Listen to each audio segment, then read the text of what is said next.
6 months later, Nexus Prime was a very different place. The change started small, with individual acts of courage that rippled outward like waves. A young Zelani engineer named Jorik was the first to approach Kethvar directly, asking for self-defense training after hearing about the rescue mission. The ancient warrior's first instinct was to refuse, but Sarah's words about redemption echoed in his mind. "Why do you want to learn?" Kethvar asked. "My sister works on a transport ship," Jorik replied nervously. "If something like that pirate attack happens again, I want to be able to protect her." Kethvar saw something in the young alien's eyes that reminded him of his own people in their better days, the desire to protect those they loved. He agreed to teach Jorik basic combat techniques, starting with simple defensive moves and building slowly toward more advanced skills. Word spread quickly through the station's younger residents. Soon, Kethvar found himself running informal training sessions in one of the cargo bays, teaching beings from a dozen different species how to defend themselves and others. He was careful to emphasize restraint and protection over aggression, sharing lessons he had learned too late in his own life. "Fighting is not about defeating enemies," he told his students. "It is about protecting what matters. Never forget that distinction." The classes became popular, not just because of the practical skills they taught, but because they offered something that had been missing from the station community: a sense of shared purpose and mutual protection. Beings who had never spoken to each other before found themselves training together, learning to trust and depend on one another. Sarah watched these developments with growing pride and amazement. She had continued her cultural preservation project, documenting not just Vorthak history, but the stories and traditions of many species represented on the station. Her work with Kethvar had shown her the importance of preserving living culture, not just archaeological artifacts. The breakthrough came when a group of morphic artists approached Kethvar with an unusual request. They had heard about Vorthak ceremonial designs from Sarah's research and wanted to incorporate them into a memorial sculpture for the station's central plaza. "We want to honor all the species who have contributed to galactic peace," their spokeswoman explained, "including yours. The Vorthak were warriors, yes, but they were also part of the galaxy's story." Kethvar was deeply moved by the gesture. For the first time in centuries, someone wanted to remember his people for something other than their violence. He worked closely with the artists, sharing traditional patterns and explaining their meanings, helping them create something beautiful that honored both the past and the present. The real test of the station's changing attitudes came during what became known as the arbitration crisis. Two powerful species, the hegemony of Kalar and the Terran Colonial Union, had a territorial dispute that threatened to explode into open warfare. Both sides had significant economic interests in Nexus Prime, and both demanded that the station choose sides in their conflict. Commander Crix was caught in an impossible situation. Supporting either side would alienate the other and potentially destroy the station's neutrality, but refusing to choose would likely result in both sides withdrawing their support, which would be economically devastating. The crisis came to a head when representatives from both governments arrived at the station simultaneously, each demanding immediate meetings and exclusive access to the administration. Tensions rose quickly as supporters of both sides gathered in the public areas, exchanging heated words that threatened to turn into violence. That's when Sarah made a suggestion that surprised everyone. "Let Kethvar mediate," she said during an emergency council meeting. "Vorthak warrior?" Commander Crix looked shocked. "Sarah, they're terrified of him. How could he possibly help negotiate peace?" "That's exactly why he can help," Sarah insisted. "Both sides know his reputation. They know he's not afraid of either of them, and they know he has no political agenda. He's the only truly neutral party we have." But his people were destroyers. His people were also warriors who understood the true cost of war, Sarah interrupted. "And Kethvar has spent centuries learning the value of peace. He knows better than anyone what happens when conflicts spiral out of control." Crix was skeptical, but the situation was desperate enough to try anything. He approached Kethvar with the proposal, expecting the ancient warrior to refuse. Instead, Kethvar considered it carefully. "I am not a diplomat," he said finally. "No," Crix agreed, "but you're someone both sides will listen to, and maybe that's what we need right now." The mediation sessions took place in the station's main conference room. Representatives from both governments sat across from each other, their bodyguards tense and ready for trouble. Between them sat Kethvar, his massive form serving as a physical reminder that violence would not be tolerated. At first, both sides tried to intimidate him with threats and displays of power. The Kalar representative spoke of their fleet strength and willingness to use force. The Terran delegate reminded everyone of humanity's reputation for resourcefulness in warfare. Kethvar listened to both sides without speaking, his red eyes moving between them as they made their arguments. When they finished, he leaned forward slightly and his voice filled the room. "I have fought in more wars than both your species combined," he said quietly. "I have seen planets burn and civilizations fall. I have watched good people die for bad reasons and bad people prosper from the suffering of others. Do you know what I learned from all of that?" The room was completely silent. War is the failure of imagination. It is what happens when beings cannot envision a solution that allows both sides to prosper. You sit here threatening each other's destruction, but neither of you has asked the important question. Which is, the Kalar representative asked nervously, what do you actually want? Not what you demand? Not what you think you deserve, but what you truly need to secure the future of your people. What followed was unlike any negotiation in the station's history. Kethvar forced both sides to move beyond their initial positions and examine their underlying interests. He shared stories from his own experience about the hidden costs of conflict and the unexpected benefits of cooperation. When the Kalar spoke about their need for rare minerals, Kethvar asked if they had considered trade partnerships instead of territorial conquest. When the Terrans mentioned their security concerns, he questioned whether military expansion would actually make them safer or just create new enemies. Slowly, painfully, a different kind of solution began to emerge. Instead of fighting over the disputed territory, both sides agreed to joint development under neutral oversight. They would share the resources and the profits, while the territory itself would remain under the protection of an independent peacekeeping force. The agreement wasn't perfect, but it prevented a war that could have cost millions of lives. More importantly, it established a new model for resolving interspecies conflicts through mediation rather than force.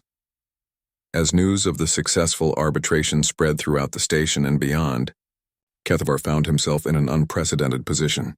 For the first time in his long life, beings sought him out not because they feared him, but because they respected his wisdom. A group of young Zilani asked him to tell them stories about the old days, not the battles and conquests, but the everyday life of his people. A Morphic philosopher wanted to discuss Vorthak concepts of honor and duty. Even the crystalline resonance, who communicated through harmonic frequencies, found that Kethvar could understand their song speech better than most translators. Sarah watched these developments with deep satisfaction. Her archaeological project had grown into something much larger, a living archive of galactic culture that brought different species together instead of keeping them apart. The culmination came during the station's annual Unity Festival, when representatives from dozens of species gathered to celebrate their diversity and cooperation. This year, the festival organizers asked Kethvar to give the opening address. Standing before thousands of beings from across the galaxy, the ancient warrior felt the weight of his long journey from destroyer to protector. He thought about his fallen people, the worlds he had once conquered, and the unlikely friendship that had shown him a different path. "We are all shaped by our past," he said, his deep voice carrying clearly through the vast assembly hall. "Our species, our cultures, our individual choices, they all leave marks on who we become. But the past does not have to define our future." He paused, looking out at the sea of faces, some familiar now, others still strangers, but all part of the community he had learned to protect and serve. "I was once a destroyer. My people were known throughout the galaxy as conquerors and warriors. But we were also artists, storytellers, protectors of the innocent. We were complex beings, just as all of you are complex. We made terrible mistakes, but we also did beautiful things." Sarah smiled from her place in the audience, remembering the nights they had spent in the archives, sharing stories and preserving memories. Today, we have the chance to learn from both the beauty and the mistakes of the past. We can choose to see each other as enemies to be feared, or as allies to be cherished. 3 weeks later, Commander Vextar stood in the Great Hall of Zephyrian High Command. The building was massive, built from black stone and metal, designed to make visitors feel small and afraid. Around him sat the most powerful military leaders in the Empire, General Krathel, the supreme commander of all Zephyrian forces, read Vextar's report with 4 eyes that showed growing anger. "Commander Vextar," the general said slowly, "do you expect us to believe this story about unkillable aliens?" "Sir, I only report what I saw," Vextar replied. "The humans fought with incredible resilience. They survived injuries that should have been fatal." General Krathel slammed the report down on his desk.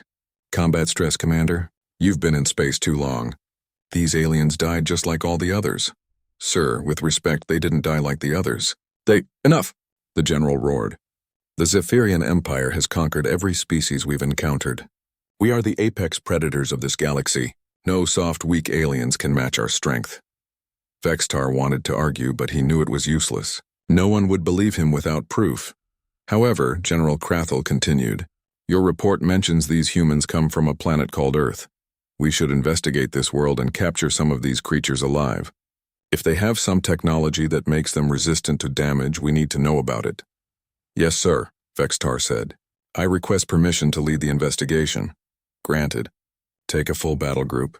If these humans are as tough as you claim, we'll need proper force to capture them."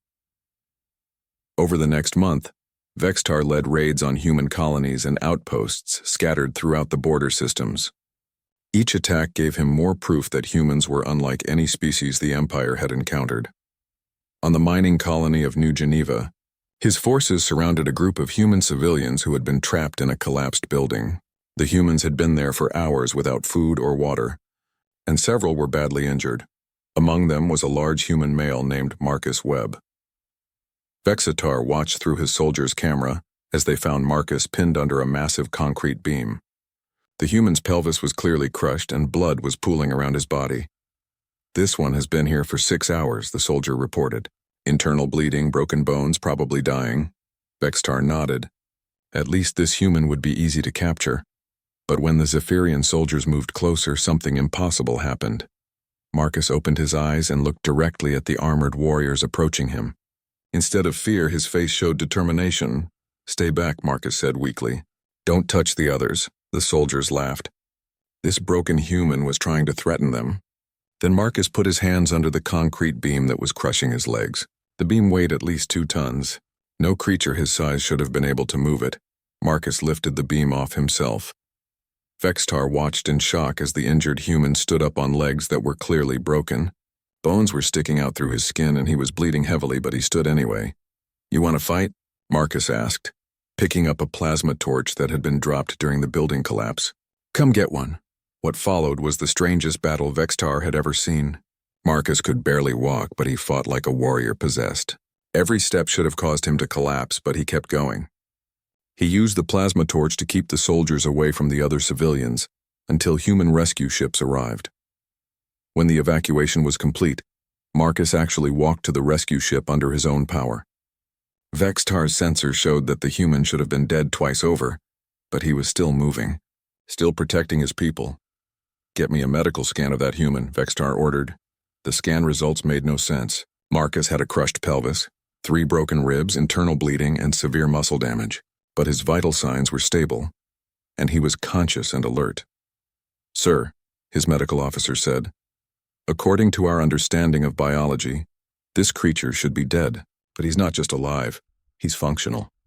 Similar reports came in from every raid. Humans survived plasma burns that should have killed them instantly. They fought with broken bones and severe injuries. They recovered from wounds that would leave other species crippled for life. On the research station Kepler 442, a human doctor named Sarah Kim performed surgery on her own leg after it was nearly severed by Zephyrian claws. She used basic medical supplies to reattach tendons and stop the bleeding, then continued working to save other humans. On the transport ship New Horizon, a human engineer named Tom Rodriguez kept the engines running for 3 hours after a plasma blast burned away most of his left arm. He held the damaged power cables together with his remaining hand while talking his apprentice through emergency repairs. Each story was more impossible than the last, but Vextar had video proof of everything. His soldiers were starting to whisper among themselves. They had never seen anything like the humans. After the 15th raid, Vextar finally had enough evidence to convince High Command. He returned to the Great Hall with videos, medical scans, and testimonies from dozens of soldiers. General Krathel watched the footage in silence. When the videos ended, the hall was quiet for a long time. "This cannot be natural," the general said finally. "No species evolves this kind of resilience without reason. These humans must have technology we don't understand, or they've been genetically modified." "Sir," Vextar said, "my medical team found no technology in their bodies. No implants, no genetic modifications. They appear to be completely natural." "Impossible," another commander said. "Evolution doesn't work that way. There's no reason for a species to develop such extreme toughness." But Vextar had been thinking about this for weeks. He had studied the videos over and over, looking for clues about human behavior. "Sir, I think the resilience isn't the most important thing," he said. "It's how they use it. Every human we encountered was trying to protect others. They don't fight just to survive, they fight to save their pack." "Pack behavior is common," General Krathel dismissed. "Many species work together. Not like this, sir. Watch the videos again. That human Marcus could have escaped easily if he had left the others behind. Dr. Kim could have treated her own wounds and run, but they stayed. They always stay." The general studied the footage again. In every battle, humans had opportunities to escape or surrender that would have saved their lives. But they never took those chances if it meant abandoning their people. "Interesting," the general admitted, "but irrelevant. Pack loyalty doesn't explain their physical resilience." "I request permission to capture live specimens for study," Vextar said. "We need to understand how they survived these injuries." General Krathel thought for a moment. "Granted. Capture as many as you can. Bring them to Research Station Kethmore. If there's a secret to human toughness, our scientist will find it." "And if we can't find a technological explanation?" Vextar asked. The general's expression darkened. "Then we'll find another way to deal with them. The Zephyrian Empire doesn't tolerate challenges to our dominance." As Vextar left the meeting, he couldn't shake the feeling that High Command was making a mistake. The humans weren't just tough. They were different in ways that went beyond biology. They had something the Empire had never encountered before, but orders were orders. Within days, Zephyrian forces were launching capture missions across human space. They needed live specimens to study. Vextar just hoped they weren't making an enemy they couldn't handle. In the depths of space, human distress signals were broadcasting across their communication networks. The signals all carried the same message. "Humans are being taken prisoner by unknown alien forces. Request immediate assistance." Somewhere in the darkness, those messages were being received, and humans were beginning to respond. The research facility on Kethmore was the Empire's most advanced scientific station. Built deep underground on a mining world, it was designed to study dangerous alien technologies and biological specimens. Chief Researcher Quindara had worked there for 20 years, analyzing conquered species and finding ways to use their abilities for the Empire. But she had never seen anything like the humans. "Bring in the first specimen." Quindara ordered her assistants. The doors to the laboratory opened, and Zephyrian guards brought in a human male. According to the files, his name was Lieutenant Jake Morrison, captured during the raid on New Geneva Colony. He was young, with short brown hair and calm blue eyes that showed no fear. "Hello there," Jake said politely as he was strapped to the examination table. "Nice place you have here, very metal and scary. I like what you've done with the lighting." Quindara studied the human through her protective visor.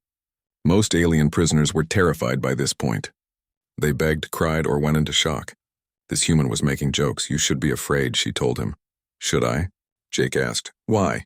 Are you going to hurt me?" "If necessary, yes," Jake nodded thoughtfully. "Well, I suppose that's your job. But before we start, can I ask you something?" Quindara was surprised by the request. "What? Are you planning to hurt the other prisoners? The civilians from the colony?" "That depends on what we learn from you." "Then let's make a deal," Jake said. "I'll volunteer for whatever test you want to run. No fighting, no resistance. In exchange, you leave the civilians alone. Test everything on me instead." Quindara stared at the human. "You would sacrifice yourself for strangers?" "They're not strangers," Jake replied. "They're people. That's enough." And so the testing began. Quindara started with basic physical examinations. Human biology was fascinating in its simplicity. They had redundant organs, efficient healing systems, and incredible pain tolerance, but nothing that explained their combat resilience. "Let's try something more direct," she decided. She removed one of Jake's fingers with a surgical laser, expecting him to scream or beg her to stop.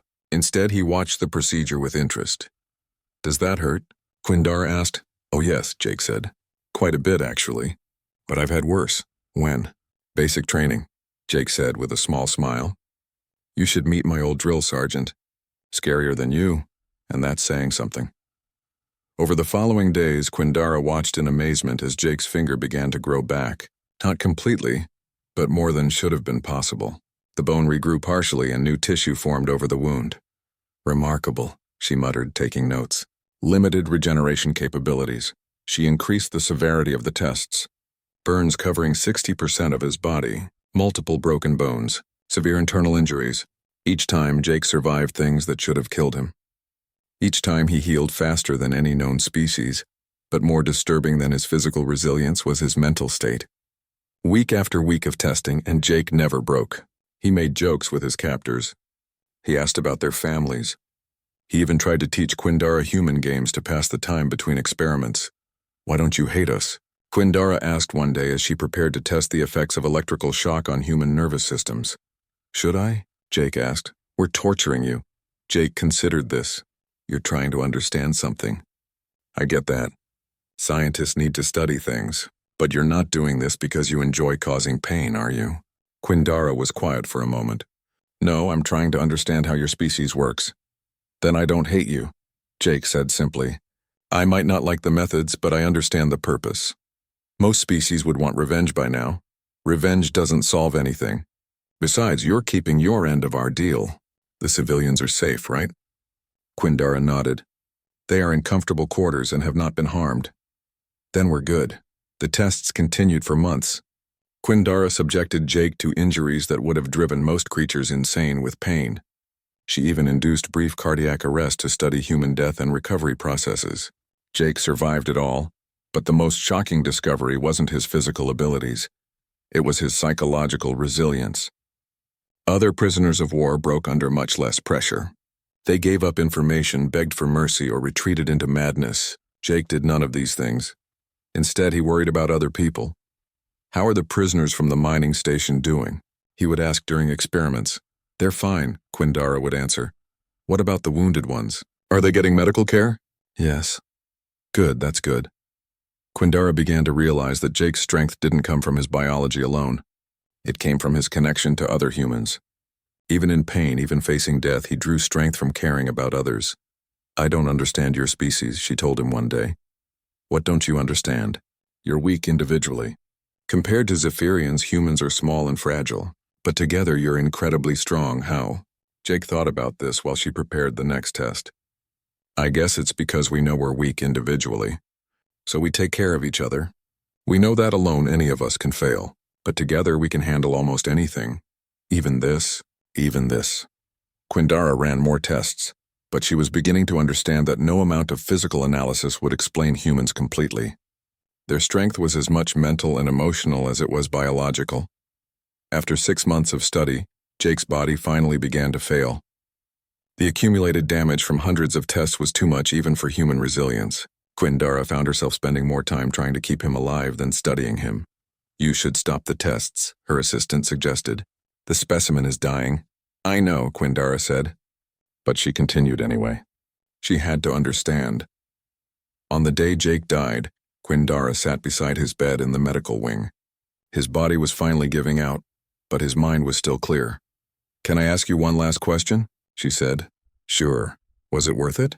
All the pain, all the suffering. Was protecting those civilians worth this?" Jake smiled weakly. "Dr. Quindara, you still don't get it, do you?" "Get what?" "This isn't about what you can't kill. It's about what you can't stop. I don't understand. You can torture one human or 100 humans or 1,000. You can study us and test us and try to break us. But every human you take, every person you hurt, just makes the rest of us more determined to find them and bring them home. That's impossible. We're too strong, too advanced." Jake's eyes were getting dim, but his voice was steady. "You think strength is about being tough enough to survive anything. But real strength is about caring enough about others that you refuse to give up on them. Your fleet is small. Your technology is inferior. Maybe. But we have something you don't." "What?" "We have each other. And we never leave anyone behind.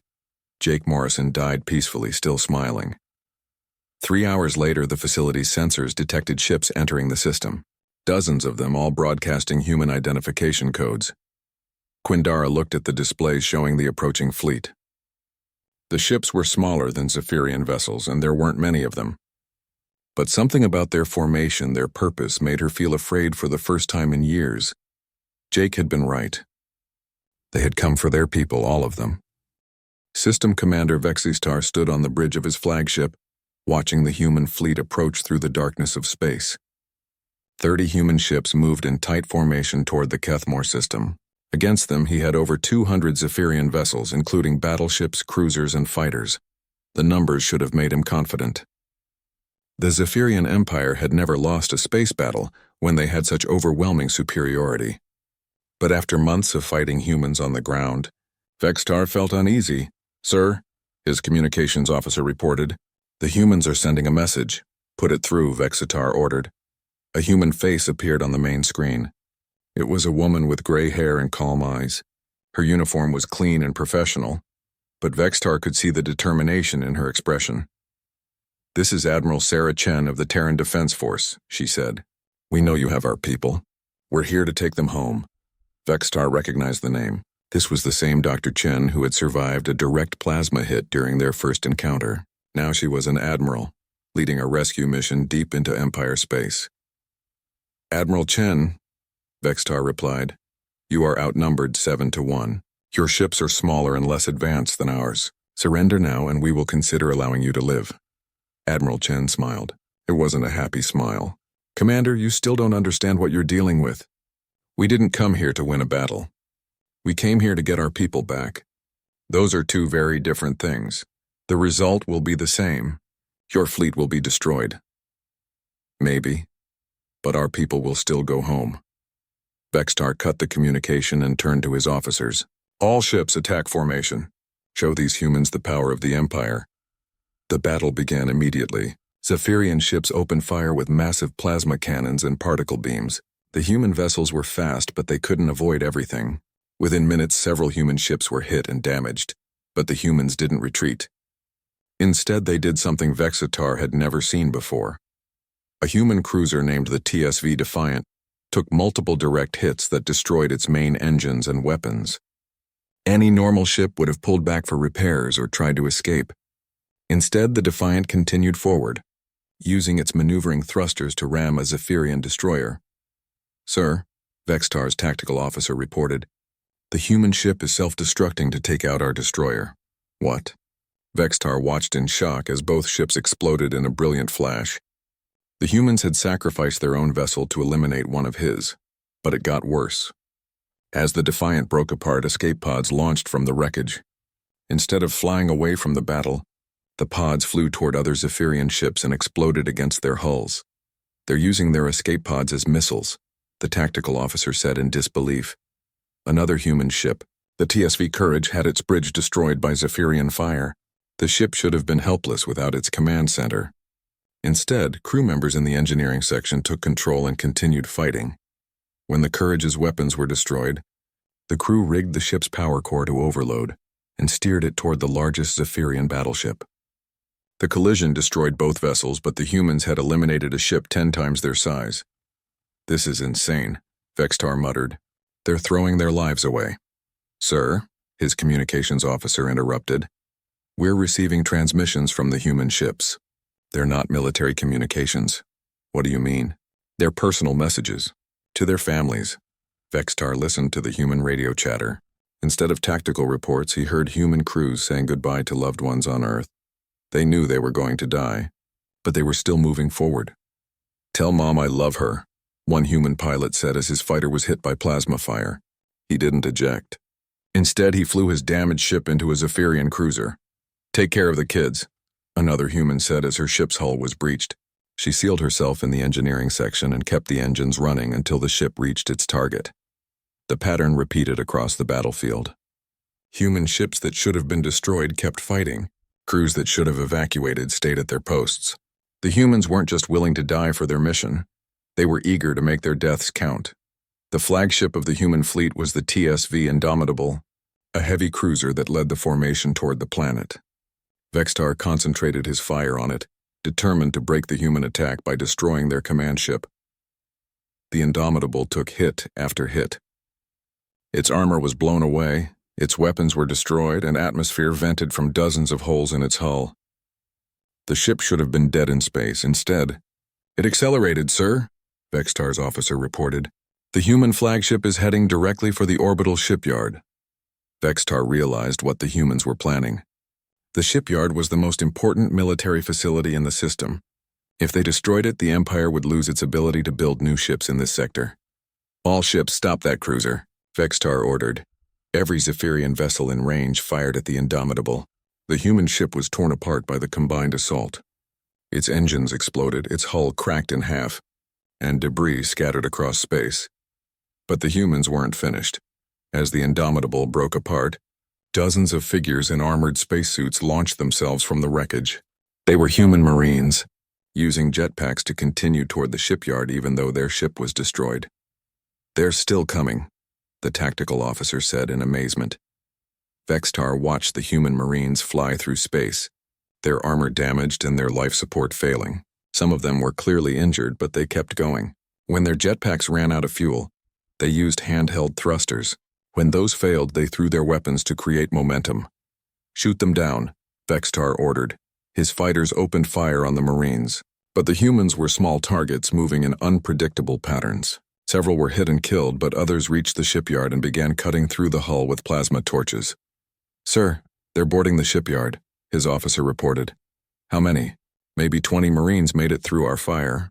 20 humans against a facility defended by thousands of Zephyrian soldiers." It should have been a joke. But Vextar had learned not to underestimate humans. The battle in space continued for 3 more hours. The humans lost ship after ship, but they never retreated. Every loss made them fight harder, not weaker. When their weapons were destroyed, they rammed enemy ships. When their ships were crippled, they turned them into bombs. By the end, only 5 human ships were still functional. But they had accomplished their mission. "Sir," the communications officer reported, "we're receiving a transmission from the research facility on the planet's surface." "Put it through." Chief Researcher Quindara appeared on screen. Behind her, Vextar could see human Marines in the laboratory. "Commander," she said, "the humans have taken the facility. They're evacuating all prisoners. Not just their own people, but aliens of every species we were holding." "How many humans reached the surface?" "Maybe 50 Marines from the assault force. But they've freed over 3,000 prisoners." Vextar looked at the tactical display. His fleet had won the battle.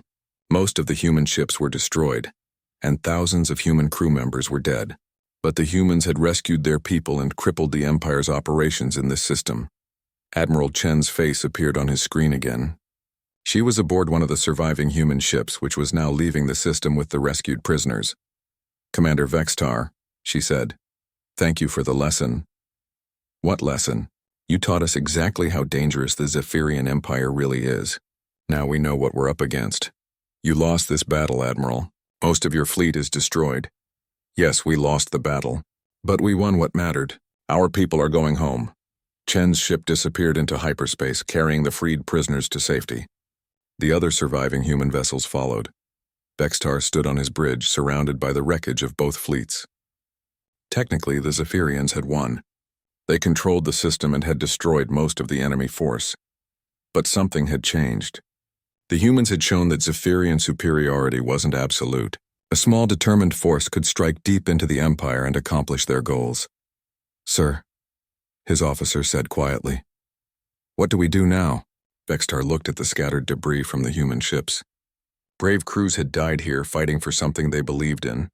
"Send a message to High Command," he said finally. "Tell them the humans are more dangerous than we thought, and tell them they're not going to stop coming." In the depths of space, Admiral Chen's ship carried its precious cargo toward Earth. But the rescued prisoners weren't just humans. They were aliens from dozens of species, all freed by human sacrifice. Word would spread across the galaxy about what had happened at Kethmore. Other species would learn that humans didn't just fight for themselves. They fought for anyone who needed help. The Empire was about to face something it had never encountered before, a species that inspired others to be brave. 6 months after the battle at Kethmore, The Zephyrian Empire was facing something unprecedented. Human fleets appeared everywhere in their territory, not to conquer or destroy, but to rescue prisoners. They struck military facilities, research stations, and prison camps with surgical precision. Commander Vextar, now in charge of defending the Empire's core worlds, sat in his command center watching reports flow in from across Zephyrian space. Every day brought news of another human raid, another rescue operation, another impossible victory by forces that should have been easily defeated. Sir, his intelligence officer reported, humans have hit the detention facility on Scarith Prime. They freed 800 prisoners of various species. How many human ships? 3. All destroyed, but they completed their mission. Vexitar rubbed his forehead with one clawed hand. 3 ships against an entire planetary defense system, and somehow the humans had succeeded. What about the Tarthak system? The prison complex there was raided yesterday. Humans freed over 2,000 prisoners, including 500 of their own people who had been captured months ago. Human casualties? Heavy, sir. But they evacuated everyone. The pattern was always the same. Human forces would appear without warning, fight their way to wherever prisoners were held, and evacuate everyone, not just humans, but aliens of every species. They seem to have detailed intelligence about every prison facility in the Empire. Sir, another officer interrupted, we have a priority alert. Human ships detected entering the Zephyros system. Vextar felt his blood turn cold. Zephyros was the homeworld of the Empire where his own family lived, Emily. It was also the location of the largest prison complex in Zephyrian space. How many ships? 1, sir. A single human vessel. 1 ship? Are you certain? Yes, sir. Its broadcasting identification as the TSV Morrison. Vextar recognized the name. Morrison had been the human who died in the research facility, the one who had volunteered for torture to protect others. The humans had named a ship after him. All available forces, intercept that ship before it reaches the prison complex, Vextar ordered, but even as he gave the command, he felt a strange certainty that it wouldn't matter. The TSV Morrison was a small cruiser, heavily modified and showing signs of many battles. Its hull was scarred and patched, and it flew with the characteristic determination Vextar had learned to recognize in human ships. The Zephyrian defense fleet moved to intercept it. Dozens of warships against one battered human vessel. They opened fire as soon as the Morrison came in range. The human ship's shields failed immediately. Its armor was blasted away by the concentrated firepower. But like every human ship Vextar had encountered, it kept coming. Sir, the human vessel is badly damaged but still on course for the prison complex, his officer reported. How is it still flying? Unknown, sir. By all readings, it should be dead in space. Vextar watched the tactical display as the Morrison continued its approach. The ship was more wreckage than vessel now, but it refused to stop. Atmosphere was venting from dozens of holes, its engines were failing, and its weapons were destroyed. And then something happened that Vextar was starting to expect from humans, but which still amazed him every time. The Morrison crashed directly into the prison complex's main building. But the crash wasn't random destruction. Vextar watched the sensor readings and realized the humans had calculated the impact perfectly. They had hit the exact section of the building that would cause maximum structural damage while avoiding the prisoner cells. Sir, we're receiving reports from the prison complex, his communications officer said. The crash created a massive breach in the main security barrier. Prisoners are escaping. How many prisoners were being held there? Over 12,000, sir, from 47 different species. Vextar closed his eyes. The humans had sacrificed their ship and crew to free 12,000 prisoners. It was the largest prison break in the Empire's history, but it wasn't over. Sir, we're detecting more ships entering the system, the sensor operator reported. How many? Unknown. They're coming from multiple directions. As Vextar watched, human ships appeared throughout the Zephyros system. Not a fleet this time, but individual vessels arriving from different points in space. Each ship headed for a different target. Supply depots, communication stations, government buildings, and each ship carried the same message. "This is Admiral Sarah Chen of the Terran Defense Force," came the broadcast from the lead human vessel. "Citizens of the Zephyrian Empire, we are not here to conquer your world or harm your people. We are here for one reason only: to take our friends home." Admiral Chen's ship, now much larger than the cruiser she had commanded at Kethmore, moved toward the main government complex. Vextar realized she was heading directly for his command center. "Sir, should we evacuate?" his aide asked. Vextar considered this. He could run, hide in one of the Empire's many bunkers, and wait for reinforcements to arrive. But he found himself curious about what Admiral Chen really wanted. "No," he said. "Let her come." The human ships fought their way through the planetary defenses with the same determination Vextar had seen before. They took massive damage but never retreated. When their weapons failed, they rammed enemy ships. When their ships were destroyed, their crews continued the mission on foot. Within hours, human Marines were outside Vextar's command center. "Sir," his guard captain reported, "the humans are requesting to speak with you.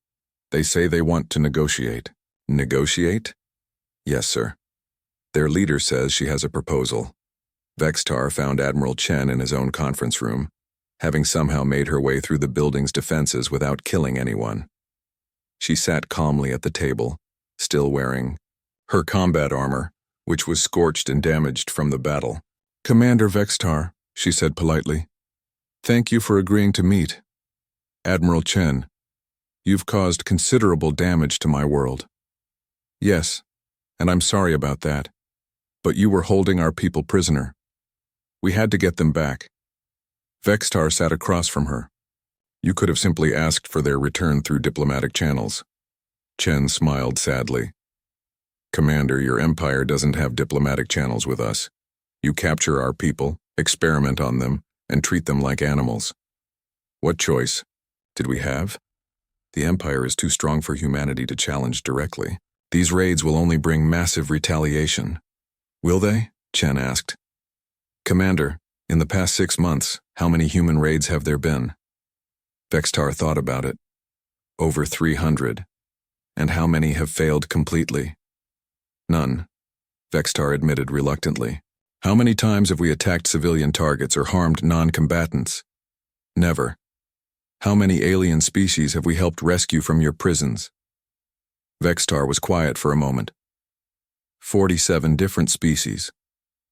"And how do you think those species feel about humans now?"